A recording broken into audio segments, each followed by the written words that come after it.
Educate and empower. A lifestyle change. Developing discipline. Triathlon training. 75 hard. The personal trainer experience. Welcome to the Mom Bod Pod, all things motherhood, all things fitness.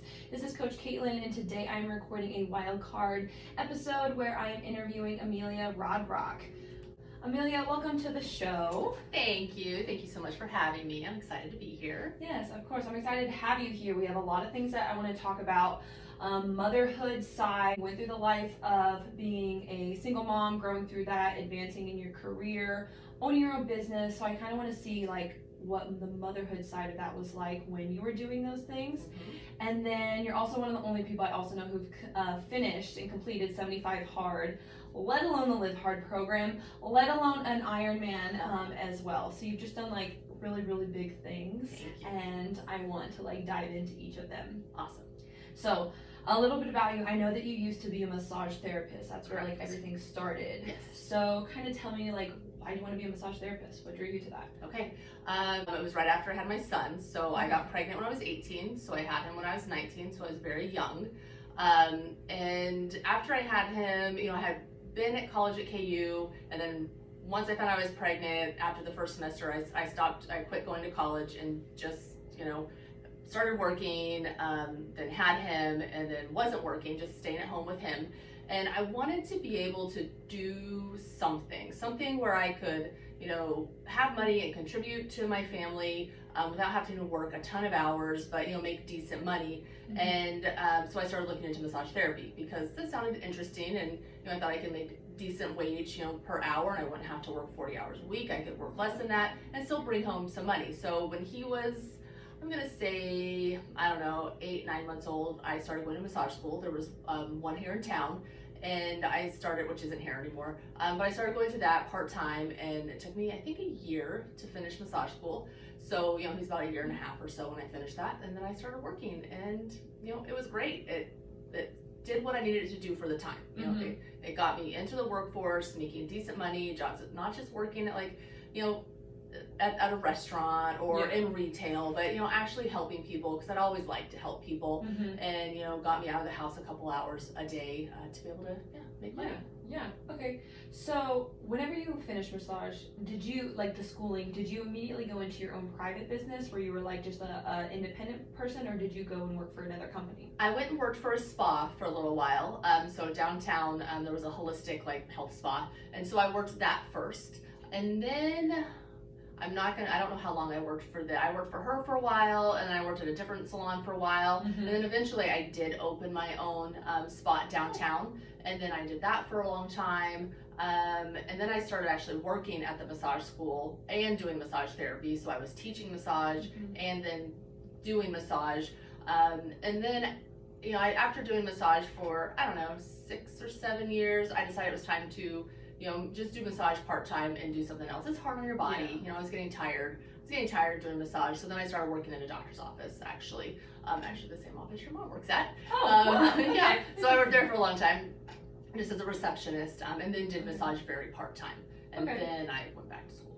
Okay, gotcha. Yeah. So what was was it just the fact that you just felt the calling to keep learning more, doing something else that made you want to go back to school? Or did you envision when you became a chiropractor, did you have this thing that you were like, this is what I want? What was that like? It's funny because I'm one of the few people who went to chiropractic school who had never really been adjusted. I didn't know anything about chiropractic. Wow. I didn't know. I didn't even know. I had absolutely no idea what I would do when I graduated, or what it would look like, or what school was like. I just knew that I was a single mother, and I was working as a receptionist, and I was surviving. Yeah. I was surviving. I made enough money to survive with my children, but I wasn't really thriving. Mm-hmm. And really, I just wanted to be able to give them the life that I felt that they deserve to have.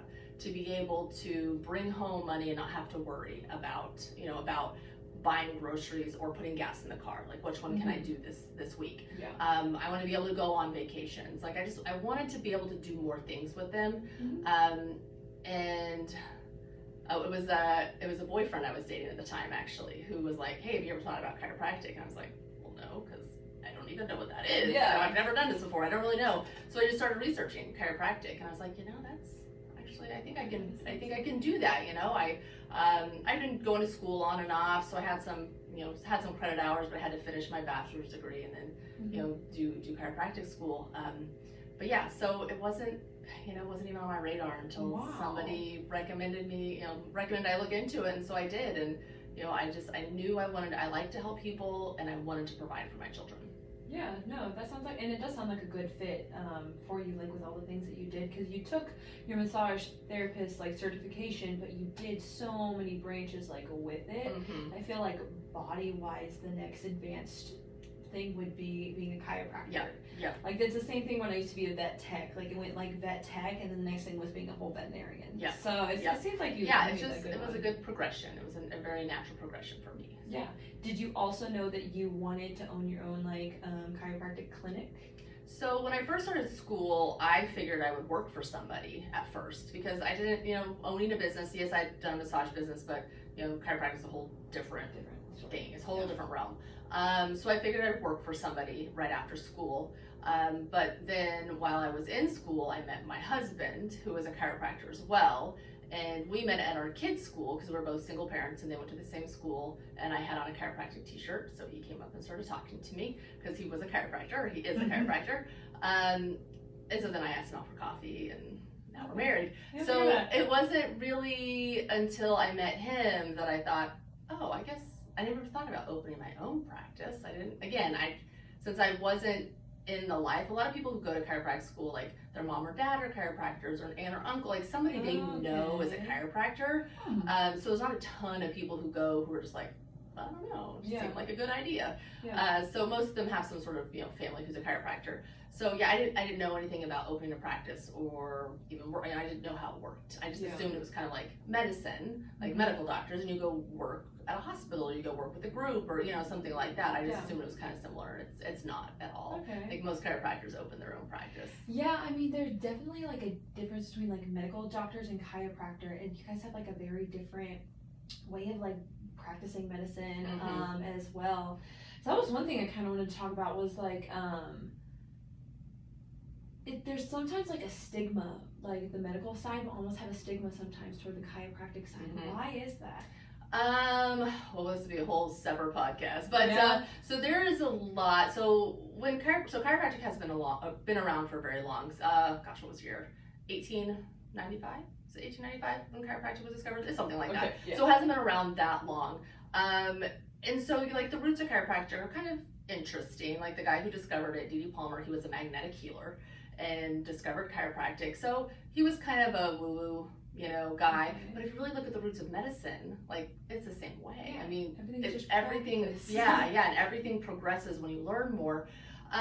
So chiropractic and medical doctors, chiropractors and medical doctors, like there used to be a fight almost over like patients and over people and who was doing the right thing by people. Instead of just working together for the good of the person, they're trying to like, I need this, you need this, trying to kind of make everything divisive. And then there was the AMA. So there was a huge lawsuit called Wilkes versus the AMA. And Wilkes was a chiropractor, and he sued the AMA, which is the American Medical Association.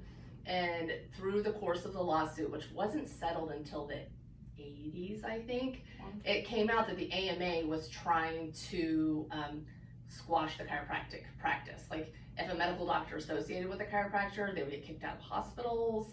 I mean, it was a huge deal, and you can research Wilkes versus the AMA and see the outcome of it. But the American Medical Association was trying to get chiropractic out of the country. Like they didn't want them here.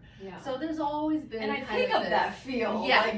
But more and more medical doctors and more chiropractors are learning to get along for the good of the patient, and learning that I know what I do.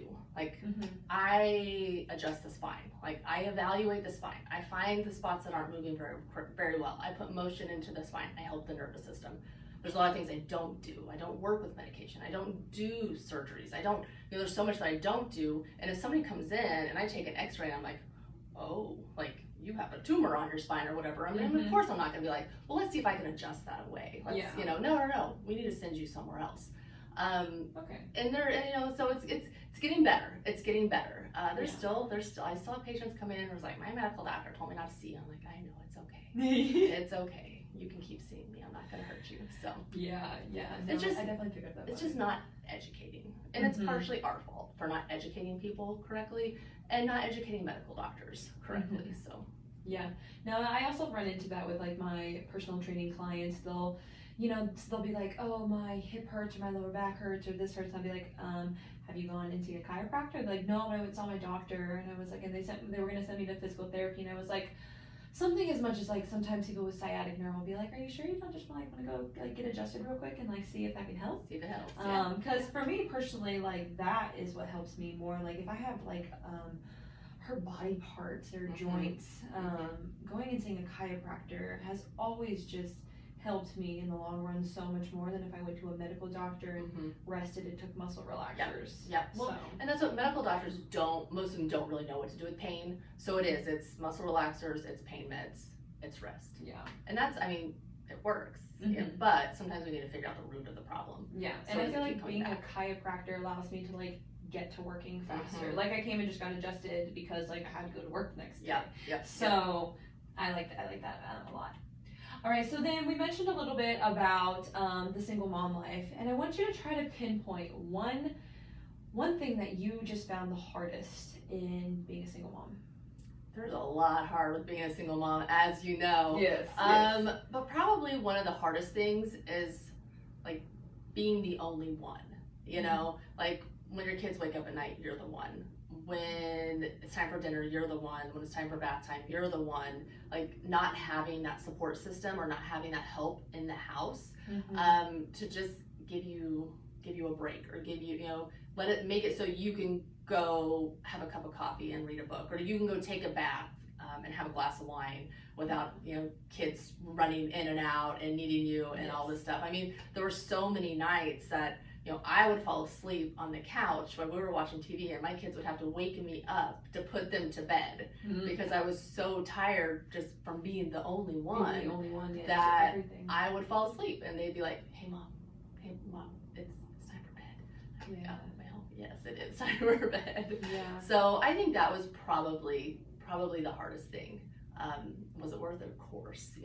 My kids are amazing. I love them so much, and they're awesome human beings, but it's hard being a single parent. Yeah, I do think that like adjustment of being the only one and like then like really living all the things that come into counter that you would have been able to like equally dish out to your support system, but now you just have to take everything. Yep. I remember like the first year it was like the daycare call-ins that like every time the kid was sick, the daycare called in. There was a holiday, there was something like it all fell on me. Yep. And so I just remember it being so hard because it's like I'm supposed to go to work to provide because I gotta provide because it's all me, and then like I also take on all this other stuff, and it was just so hard to like manage your time, and that's kind of why I became a personal trainer, was because I needed my time to be flexible. Yep. So yeah.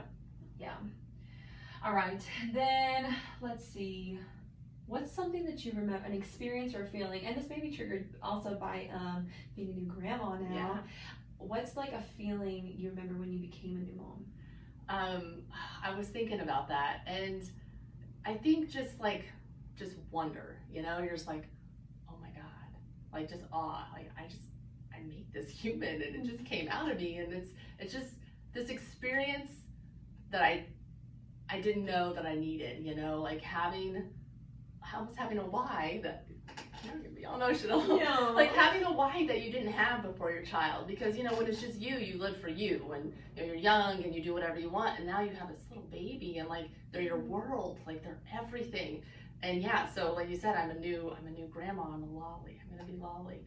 And my daughter-in-law, she had a home birth, and she just had the baby on Saturday, and it's just different. Like I gave birth and I was in the hospital, but I was very aware of everything that was happening, and it was a very powerful experience. But being at home with her and just watching what she did, it was the most powerful experience I've ever been at, and it was just amazing to watch my little grandson be born. Yeah, that sounds like a very, very just like oh my gosh, memorable. It really was, and he's just amazing. he's just the world. And I think it's probably super empowering to see like natural childbirth, because like childbirth is just it has so much to it, and then to do it all like by yourself, no assistance, at home, and just like it just feels natural. It feels like it was supposed to like kind of be that way. And you know, childbirth, it has been very medicalized, and there's nothing against that, like that it needs to happen sometimes, but I feel like we are kind of taking women's power away at certain times with childbirth, because we're not enabling them to be these like powerful beings that they are, when we do too much or when we intervene too much, and then make them question their body. And I mean, you know, I know there were times during her labor that she questioned her body, and it got to a point where she's like, I don't know, I don't know, and it's just like one more push, just one more, and we forget how powerful we are. Yeah, that was actually one of my most like memorable moments of when I became a mom. I just remember like my body like taking over and just feeling like this calmness of like, I may not know what I'm doing, but I know what I'm doing. And that was just like a really reassuring, powerful moment. It's very powerful. Yes. Okay, so then let's move on. We got 75 hard. So 75 hard, a 75-day lifestyle, mental toughness challenge. You have to consecutively do these same tasks over and over again for 75 days, but then you can progress it if you would like to do the LiveHard program, which is divided up into 3 different phases. And Amelia recently, about a month ago? It was middle of September. Middle of September, just completed on the entire LiveHard phase. She was actually one of the people who got my mom first introduced to 75 hard, which then introduced me to 75 hard, which so many amazing things came from doing 75 hard, so I'm very, very, very grateful. So let's talk about what 75 hard first was, that phase of it, because we can kind of compare. So what did that kind of look like for you? So I started 75 hard September 12th of 2021. And or was it 13th? Well, whichever. Whatever day it was. It was one of those 2 days. And so I started 75 hard. This is another emotional thing. The day after I got back from taking my son to rehab. So my son had been struggling. He had overdosed on fentanyl. He'd almost died. He was in the hospital for 5 days, and we knew he needed to go to rehab. He knew he needed to go to rehab and figure out what was going on. And so I flew him to Georgia to rehab, and I had heard about 75 hard probably a year prior to this, and I kept saying to myself, I'm going to do this. I'm going to start 75 hard, but there's always an excuse. And my biggest excuse was drinking. Like, well, I don't want to give up drinking for 75 days. Like, I like to drink. I like to, you know, go out, have fun with friends and drink. Before you did it, how often were you drinking? Like, what was your drinking habits like? So most days. Most days. Yeah. If you asked me on a medical form, I would say I was a weekend drinker, but that would be a lie. I was an everyday drinker, so I mean, and I say I wasn't an alcoholic, but you know, I was probably a functioning alcoholic. So get home from work, have a glass of wine or 2, cooking dinner, sitting at home, maybe have a mixed drink if I didn't want a glass of wine. Weekends, I don't work Friday, Saturday, or Sunday, so my weekend would start Friday afternoon, like with a drink, you know, and then we would just drink until Sunday afternoon usually. And again, not getting like intoxicated, but just steady drinking that whole time. All the time. And so I was just drinking a lot, and you could see it, I felt it, like I just felt unhealthy. I felt like a fraud because I'm a medical provider who preaches health and wellness, and I'm drinking all the time. And I just, I didn't feel great, but I always had that excuse, well, I don't want to stop drinking, you know, it's kind of part of my life. It's what we do, we drink, that's what we do. But then after taking my son to rehab, I knew I had to stop. I had to change, and that way when he came home, I would be a better example for him. So I started this Monday after I got back from taking him to rehab, and then I never looked back. And I mean, it was a struggle at first not to drink, but after about 2 weeks, then I didn't care at all, you know. It didn't, drinking stopped defining me almost. It stopped being what I did, and you know, something that it was there, and I didn't really care anymore. Did you feel that transition during 75 hard or once 75 hard was completed? During 75 hard. During 75 hard, I 100% felt that transition from wanting to drink every single day to not even caring. You know, like I can be around people who are drinking and I don't have to. And do I still drink? Sure. Now I'll have a drink every now and then, but it's not like I rarely have one. It's not like it was.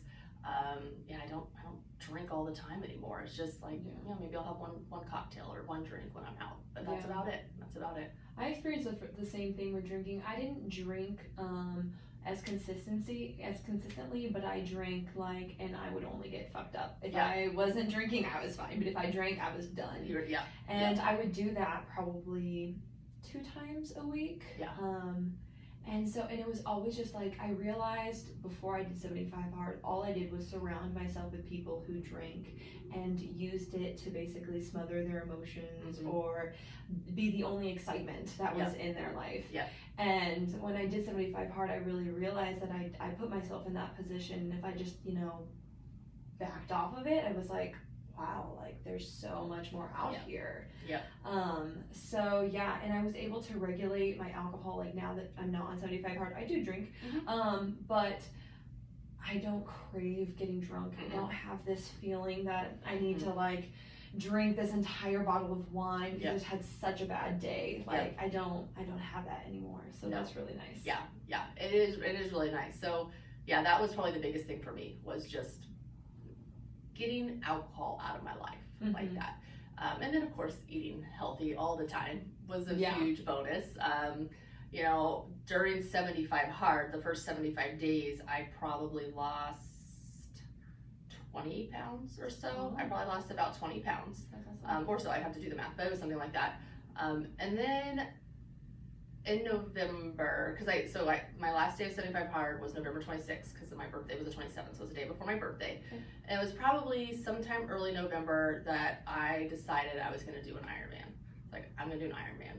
I had done triathlons when I was younger, so mid 20s into very early 30, 30 or so was probably my last triathlon. And I had progressed up to a half Ironman once or twice, and I never really trained much. I was relatively athletic. I could finish it. I never finished well, but I finished. And I'd always told myself, Ironman is so stupid. Why would you ever do that? That's For those who don't know, an Ironman is level extreme triathlon. So I never wanted to do an Ironman. But during 75 hard, Andy talks a lot about your bitch voice versus your boss voice. And so I just started thinking about it. I was like, that's my bitch voice. That's just my bitch voice talking. Of course, I can do an Ironman. I'm turning 42. Let's do this. Let's train for an Ironman and let's do this. So I picked an Ironman. I picked a coach and I signed up.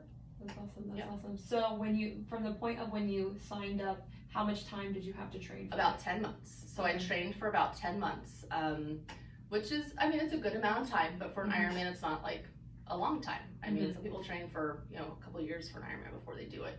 They'll train a lot. They'll train a lot. It's intense. But so I had 10 months, which was a great amount of time for me. I hired a coach because I'm somebody who I like to be told what to do, in the workout world, not in all of everyday life. But with that, I like somebody to tell me what to do, when to do it, how I need that structure. And that's why I think I like 75 hard so much, because I'm great at following a plan.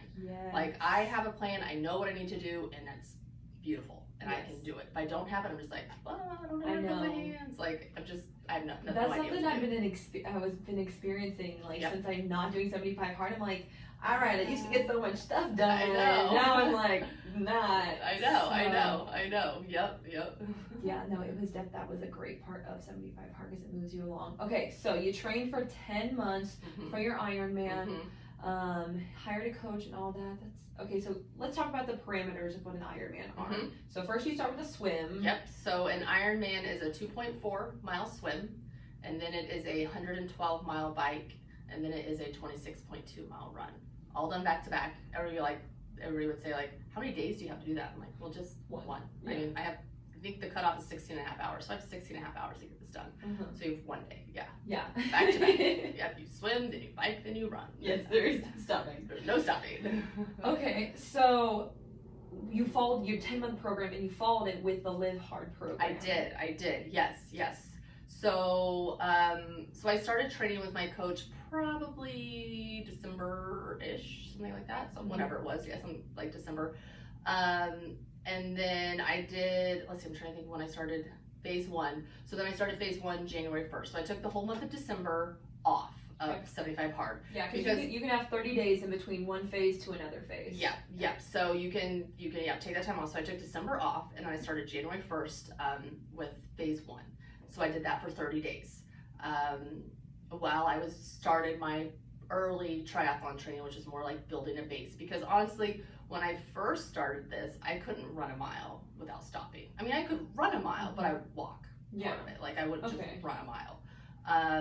And during 75 hard, my second workout was always walking. So I walked, and then that got to be easy. So then I rucked. So I got a weighted vest and rucked, and then I would walk run after that. So I kind of progressed during 75 hard. But yeah, so when I first started, I couldn't really even run a mile without having to stop and walk some. So we started. That's like incredible that transition, like just that alone is pretty intense. It was intense. So I did the phase 1 in January and did my triathlon training, and then whatever else, if I only had one workout for my triathlon training, then my second one would either be lifting weights or like stretching or something. So I did a lot of stretching for my second workout when I was doing tri training, because I was starting to do a lot more swim biking and running. And that's actually a really smart way to do it too, because if you were doing intensive workouts as well, better recovery. So, So I started stretching more, and then so between phase 2 and 3, I took off 30 days, because you have to take off 30 days. And then so I started, so that would have been like February, so I took off all of February. So I probably started sometime in March. Sorry, between phase 1 and 2. I'll get my phases. So I started phase 2 probably sometime in March. I can't really remember exactly when that was. And then did that. And then phase 3, you can't do phase 3 until the last 30 days of when you would have started like 75 hard, because you have to, your last day of phase 3 has to be the day before your anniversary. Your anniversary. Okay. Because if you fail phase 3, then you have to start the whole program over. Because any of the other phases, if you fail, you just start that phase over, but not phase 3, because you have to do it within 365 days. Okay. So that's how phase 3 works. And so some of these phases are a little different. You add different things like the cold shower and whatnot. Yeah, the cold shower, that was rough. Yeah, that was rough. That's rough. That's real rough. But so phase 3, I was in my last 6 weeks of Ironman training, because I finished phase 3 and then I had my Ironman 2 weeks later. And so the last 8 weeks or so of Ironman training, you're like building up. I mean, I was doing 100-mile bike rides. I was doing 20-mile runs. And then what really was hard sometimes is I would be on my bike for 6 hours, and that would be my only scheduled workout. Or I'd be on my bike for 6 hours and then have to go run 4 hours back to back. Well, that only counts as one workout for 75 hard. So then I'd have to wait 3 hours and do something else. Even when I didn't want to, I'd be like, I already did 7 hours of working out. Like, I wouldn't have to work out again, but I would. And it'd usually be stretching or something easy. But still, I mean, there were times I'm like, I don't want to do my second workout. I worked out for 8 hours. Like, why? I don't want to do this. But I did. No, I felt that same way. So when I attempted 75 hard the first time, I was working at a boot camp where I did 6 boot camps, and like you're doing the workout with them. So I would do 6 of those. And then I would do my first workout, and I would go box, and then I would have to do something again later. And it's like, I just worked out for 7 hours. I know. And one of those didn't even count as my workout. I know. And it's like, oh, it was rough. It was rough. But that's what makes you have to take 75 hard strategically when you do it. Like the stretching, I did a lot of yoga, a lot of like walking, like active recovery is super important. Yep, because you work out 7 days a week, twice a day. Of course, you're not going to be going balls on the wall every single workout. No, it's active recovery. It's walking. It's stretching. Like, you can walk every day. You can stretch every day. You're going to be fine. You're not going to overdo it and hurt yourself. I mean, like you're you okay. don't have to do like an intense weightlifting or an intense like hit related thing. You don't have to take the level extreme all the times, because you want to be able to pace it out. Yep. What was the best book you read during all these phases? Do you have one that was just like, you know what? And maybe it was just because I was training for an Ironman, but I read The Iron Cowboy, and that was really good. Just really inspiring. He's what's his name? Lawrence. I think it's something Lawrence. I can't remember his first name now. James Lawrence is his name. And he did 50 Ironmans in 50 days in all 50 states. Okay. Yeah. So I was training for one, and this dude did 50 in 50 days in 50 states, like unbelievable. It was an insane book. It was so good. I love that book. I really like David Goggins, Can't Hurt Me. I've been hearing about him. I love him. I love his book. I really liked, and I listened to this one, so it didn't count as one I read, but it's better to listen to it. Green Lights by Matthew McConaughey. Actually, it's a really good book, and I've heard it's better to listen to than to read. So again, it didn't count for one of my books. Because you do have to read them. Audiobooks don't count. Yeah, audiobooks don't count. But we have a big property that we mow, so when I would be mowing, I would just listen to that book, and it was really good. Okay. Ed Milet's book, Power of One More, really good. It's a newer book. It just came out. It's really, really good. So I read quite a few really good books. Okay, yeah, that's awesome. That's awesome. All right, so then let's talk about what are after effects. Okay, you obviously talked about like the after effect that you don't have like the drinking urge or the consistency with it. But would you say that, and like, what are other things that maybe changed within you after doing the whole program? You know, I feel like that time management is one of them. Just, I know I can get shit done. Like it's, you know, because we're all like, oh my God, I'm so busy. I can't do this. I cannot possibly work out even one time a day. It's just BS, you know, it's all in our heads. So just really knowing that I have the time to do what I need to do. I might have to structure it correctly and be strategic about it, but I have the time. The time is there, just how I'm utilizing it. And also, I think just confidence, like confidence in me and confidence in what I'm doing and what I want to do and who I am and how I present myself to the world. I don't feel like a fraud anymore. Like, you know, I'm doing what I tell my patients to do. I'm eating healthy. I'm moving every day. I'm, you know, I'm reading. I'm putting good things into my body. I'm not just sedating with social media and the news and alcohol and food and sugar. Like I'm actually putting good things into my body now. Things that will fuel me, you know, not only for energy, but fuel my mind also. Yeah. And I think that's one of the biggest things that I have continued to do is just keep putting good things in my body. Yeah, that is one like after effect that I feel like I've kind of had is I do practice this whole like, oh, exercise regularly, eat good, you know, take care of yourself. But I was just, you know, young enough to where I could not do that and I would be perfectly fine. But now I feel like I'm actually truly living like a healthy lifestyle. And I feel like in my work that helps motivate me for like when I'm trying to preach other people to live a healthy lifestyle, that I think it's like more real or more credible to be able to say it now. So I definitely like that. And the time management, 100%. I think that comes with the fact that you have to get all these tasks done. And then because you also have to get, everyone gets to pick, what are they called? The extra things. The critical tasks. Critical powerless. Yeah, so phase 1 and 3, you have to do 3 extra tasks that you pick. And so that could be things that like drive you forward in life. So, you know, for me, it might be working on like reading x-rays or working on my reports of finding or having office meetings or, you know, stuff in here or making YouTube videos. You know, for you, it would maybe be reaching out to clients you haven't seen or, you know, writing personalized thank you notes to people or, you know, whatever it is, just something that drives you forward in life to be a better person and to be better in your business and just to be better, you know, whatever it is. So I remember like this one day I really noticed that 75 Hard was like changing me. Is I was sitting outside a Smoothie King and this person walked out of the Smoothie King and his like straw wrapper flew into a bush and it just sat there in the bush and I'm sitting in my car just staring at this wrapper and I'm like, do I let it go? Do I go get it? And normally I would always just be like, screw it, but I actually got out of my car and took this piece of trash and threw it in the trash can just because I just felt like I saw it, therefore it was my responsibility to do better. And same, just in the parking lot, I'll just pick up trash now. Just because, and that's what phase 3, there's a lot of good deeds or doing whatever they call it. You have to like talk to strangers. You have to talk to one stranger a day and you have to do one, like, I don't know if he calls it a good deed, but do something good like a day. And so I did a lot of trash picking up. Of trash picking up. Yeah, but I just remember like sitting in my car and being like, wow, I think I'm getting better. So I'm happy for a lot of things that 75 Hard has done. So if you are interested in doing 75 hard, I hope this story motivated you to do it. There's a lot of good things that come from doing 75 hard, not just what we mentioned. So then, last thing, for Wildcard Wednesday, I asked you to bring a quote or some type of advice that you would like to give listeners that basically just really instills motivation. What did you got? So the best piece of advice I ever got was from my mother. And I think we all get some really good advice from our moms, but I have one thing that really stuck out to me, and it's when I was contemplating chiropractic school.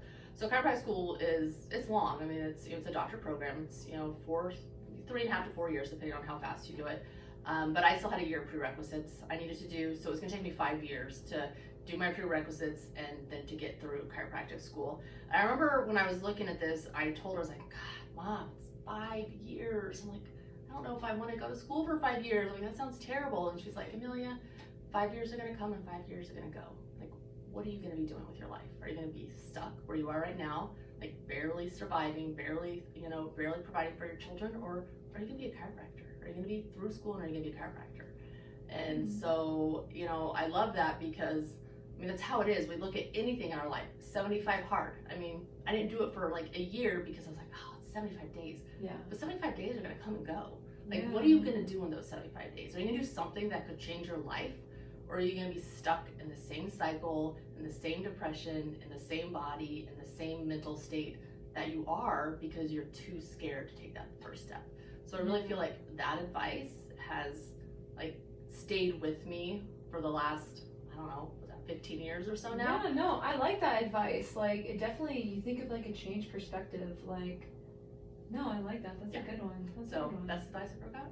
No, I like that. I like that. Well, Amelia, thank you so much for joining the Mom Bod Pod today. This was a great episode, and I hope everyone tunes in next time. Thank you.